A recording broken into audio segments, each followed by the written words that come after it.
এবারে আমার রান্না। আজকে আমি আপনাদের জন্য নিয়ে এসেছি চিজি মশলা লবস্টার।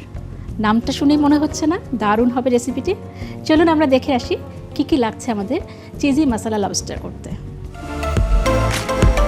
চিজি মশলা লবস্টার করতে আমাদের লাগছে লবস্টার, ধনে জিরে গুঁড়া, গরম মশলা গুঁড়া, মরিচ গুঁড়া, গোলমরিচ গুঁড়া, আদা বাটা, রসুন বাটা, ইয়েলো মাস্টার্ড, পনির কুচি, tomato sauce, barbecue sauce, chilli sauce, aromatic vegetable, লেবুর রস, লবণ এবং তেল। দেখে নিলেন তো মনে হচ্ছে অনেক বেশি ইনগ্রিডিয়েন্টস, আসলে কিন্তু তা না। দেখবেন সব কিছু বাড়িতেই আছে, করতে গেলে দেখবেন সব আপনাদের হাতের কাছেই আছে। তো চলুন শুরু করে দিই। আমি একটু পানি গরম করে রেখেছি, আমরা আমাদের লবস্টারটাকে একটু গরম পানিতে সেদ্ধ করে নেব, না হলে হয় কি লবস্টার থেকে জামটা খাবার চলে আসতে পারে। তারও আগে আমি একটা কাজ করে রেখেছি, চলুন আমরা দেখে আসি কি করেছি আমি কিন্তু লবস্টারটাকে এইভাবে একদম মাঝখান থেকে কেটে নিয়েছি। কেটে আমাদের যে মাছটা পুরোটা আমরা বের করে নিয়েছি। এই খোসাটাকে আমরা সেদ্ধ করব। আমরা পাগুলাও দিয়ে দিচ্ছি, একটু ডেকোরেশন করা যায়। আর এর মাঝে আমরা দিব অ্যারোমেটিক ভেজিটেবল, তাতে একটু ফ্লেভার আসবে, ভালো লাগবে খেতে। পেঁয়াজ, আপনার একটু গাজর। আমাদের এই মাছটাকে আমরা ছোট করে কেটে নেব। লবস্টার কিন্তু খেতে দারুণ লাগে। এরকম ছোট ছোট করে কেটে নিব পুরোটাই। আর আমাদের এই লবস্টার যেটা সেদ্ধ হচ্ছে খোসাটা, এটাকে আমরা একটু উল্টিয়ে দেব যাতে সব দিকটা ভালোভাবে সেদ্ধ হয়। দেখতেই পাচ্ছেন কত ময়লা কিন্তু ভেসে উঠেছে। আমি একটু লেবুর রস দিয়ে দিচ্ছি। আবার যদি রস করে না দিতে চান, লেবু কিন্তু একদম স্লাইস করে কয়েক টুকরা দিয়ে দিতে পারেন।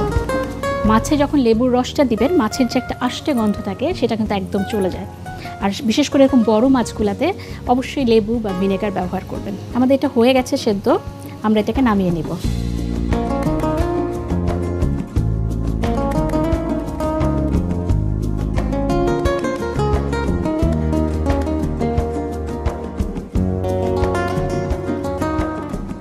আমরা এখন আমাদের যে মাছের কিমাটা আছে, মাংসটা যেটা, এটা ছোট ছোট করে কেটে নিয়েছিলাম, এটাকে আমরা একটু ম্যারিনেট করে নেব।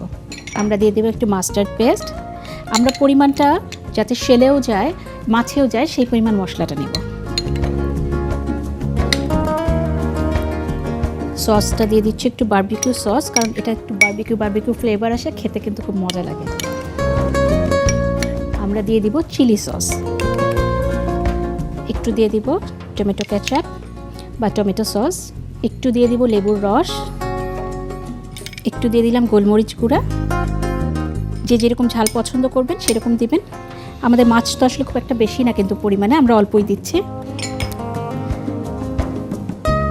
এটা একটু দিয়ে দিলাম আদা বাটা, রসুন বাটা, আর ধনে আর জিরে একসাথে গুঁড়ো করা আছে সেটা একটু দিয়ে দিচ্ছি।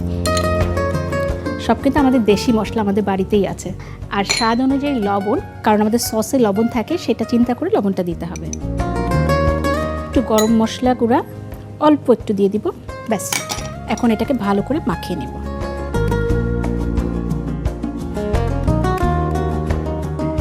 আমরা যে আমাদের শেলটাকে সেদ্ধ করা আছে সেটার গায়ে ভালো করে এভাবে মাখিয়ে নিচ্ছি।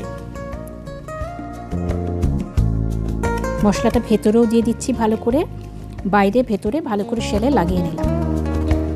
আমরা এভাবে এখন ভরে দিচ্ছি।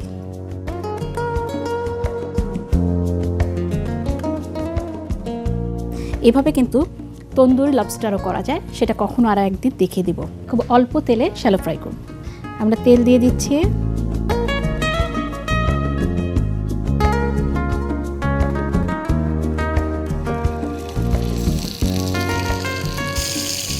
মাঝারি আছে আসলে হলে ভালো হবে রান্নাটা।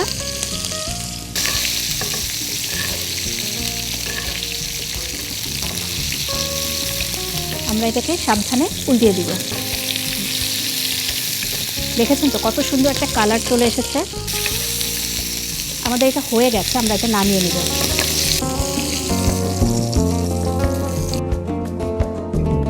আমরা এখন আমাদের যেখানে সার্ভ করব সেটাকে একটু সাজিয়ে নিচ্ছি।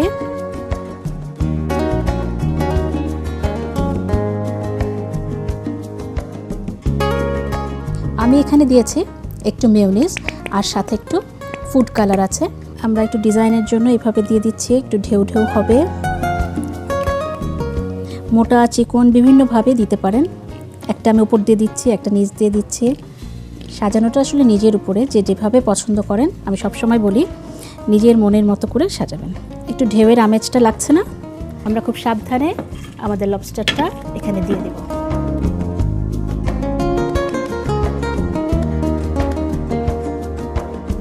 আমরা ইচ্ছে করলে মাছটা দিয়ে সাজিয়ে নিতে পারি।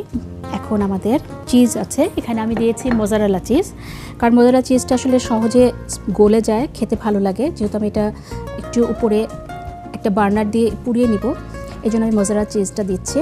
এরপরে আমরা করব কি, এরকম বার্নার আসলে কিনতে পাওয়া যায় বাজারে, আপনারা কিনে নিতে পারেন সহজে। এটাকে দিয়ে এটাকে আস্তে করে ঘুরিয়ে নেব। এই যে গ্যাসটা বের হচ্ছে, এখন আমরা এটাকে আস্তে আস্তে পুড়িয়ে নেব, জাস্ট এইভাবে। এটা বাড়ানো কমানো যায়, বাড়িয়ে কমিয়ে আপনি টেম্পারেচারটা ঠিক করতে পারেন যে কতটুকু বার্ন করবেন। কেউ অল্প চাইলে অল্প।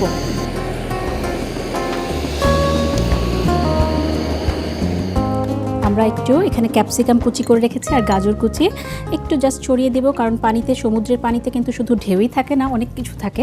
এই জন্য একটু আমেজ আনার জন্য, আর কালারফুলও লাগবে প্লেটটা, একটু হালকা হালকা করে ছড়িয়ে দেব। খুব সহজে হয়ে গেল না? কিন্তু একটা স্পেশাল ডিশ এবং একটা স্পেশাল দিনের জন্য, অবশ্যই স্পেশাল মানুষদের জন্য, আমাদের ভালোবাসার মানুষদের জন্য, তাই না? তো চলুন আমরা দেখে আসি, প্রিয়জনদের জন্য যদি এই লবস্টারটা তৈরি করতে চান কিভাবে তৈরি করবেন। পুরো প্রস্তুত প্রণালীটি আরও একবার দেখে আসি। চিজি মশলা লবস্টার বানাতে প্রথমে মাছের মাঝখানে সাবধানে কেটে মাছের অংশ বের করে মাছের সেল গরম পানিতে তাতে গাজর ধনেপাতা দিয়ে কিছুক্ষণ সেদ্ধ করতে হবে। মাঝে একবার উল্টিয়ে লেবুর রস দিয়ে রাখতে হবে আরও কিছুক্ষণ। এদিকে মাছের অংশ কুচি করে তাতে mustard paste, barbecue sauce, chilli sauce, tomato ketchup, লেবুর রস, গোলমরিচ গুঁড়া, মরিচ গুঁড়া, আদা বাটা, রসুন বাটা, ধনে জিরা গুঁড়া, স্বাদমতো লবণ, সামান্য গরম মশলা গুঁড়া দিয়ে ভালো করে মাখিয়ে এই মশলা চিংড়ি কুচি ও মাছের সিদ্ধ করা খোসাতে ভালো করে মাখামাখি করে চিংড়ি মিক্স সেলে ভরে প্যানে তেল দিয়ে শ্যালো ফ্রাই করতে হবে। এক পাশ হয়ে এলে উল্টিয়ে অন্য পিঠ রান্না করতে হবে লো ফ্লেমে। ইচ্ছে মতো প্লেট সাজিয়ে মাছ রেখে মাছের উপর চিজ দিয়ে চিজ বার্ন করে তৈরি অসাধারণ স্বাদের চিজি মশলা লবস্টার। দেখে নিলেন তো কিভাবে আপনার বাড়িতে বানাবেন চিজি মশলা লবস্টার। আমি কিন্তু এখানে দারুণ একটা সুঘ্রাণ পাচ্ছি। বাড়িতে যখন বানাবেন বাড়ির সবাই কিন্তু পুরো বাড়িতে আসলে মোমো করবে সুঘ্রাণে। তাহলে চলুন না আজকে বাড়ির সবার জন্য তৈরি করে ফেলুন এই দারুণ মজার চিজি মশলা লবস্টার। আমকে বলা হয় ফলের রাজা। পাকা আমে রয়েছে নানা vitamin, vitamin B, C, thiamine, riboflavin, beta carotene, এছাড়া অ্যান্টিঅক্সিডেন্টের ভালো উৎস পাকা আম। পাকা আমে রয়েছে উচ্চমাত্রার চিনি, তাই ডায়াবেটিস রোগীদের ডাক্তারের পরামর্শে খাওয়া উচিত। ব্রেস্ট লিউকেমিয়া, প্রোস্টেট ক্যান্সারের বিরুদ্ধে প্রতিরোধ গড়ে তুলতে সাহায্য করে আম। আম গর্ভবতী নারীদের রোগ প্রতিরোধ ক্ষমতা বাড়ায়, দৃষ্টিশক্তি বাড়াতে সাহায্য করে, খারাপ কোলেস্টেরলের মাত্রা কমাতেও সাহায্য করে আম। শুধু পাকা আম নয়, কাঁচা আম খেলে অ্যাসিডিটির সমস্যা দূর হয়, শরীরের পানি ঘাটতি রোধ করে, খাবার হজমে সাহায্য করে কাঁচা আম।